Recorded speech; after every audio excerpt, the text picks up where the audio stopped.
bad kids go. I must have been 6 or 7 when I lived in Lebanon. The country was ravaged by war at the time, and murders were common and frequent. I remember during our particularly vicious era, when the bombings rarely stopped, I would stay at home sitting in front of my television watching a very, very strange show. It was a kids show that lasted about 30 minutes and contained strange and sinister images. To this day, I believe it was a thinly veiled attempt on the part of the media to use scare tactics to keep it in place. Because the moral of every episode revolved around very uptight ideologies. Stuff like, bad kids stay up late, bad kids have their hands underneath the covers when they sleep, and bad kids steal food from the fridge at night. It was very weird and in Arabic to top it off. I didn't understand much of it, but for the most part, the images were very graphic and comprehensive. The thing that stuck with me the most, however, was the closing scene. It remained much the same in every episode. The camera would zoom in on an old, rusted closed door.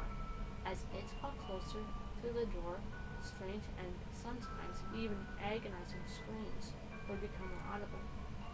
It was extremely frightening, especially for children's programming.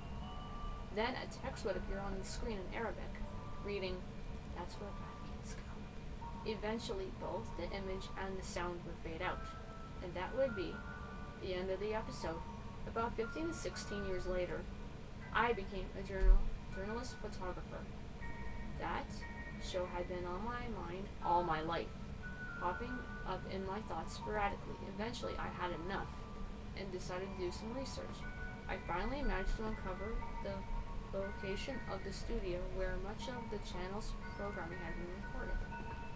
Upon further research and eventually traveling on site, I found it was now desolate and had been abandoned after the big war ended. I entered the building with my camera. It was burnt out from the inside. Either a fire had broken out, or someone had wanted to incinerate all the wooden furniture. After a few hours of cautiously making my way into the studio, snapping pictures, I found an isolated, out-of-the-way room.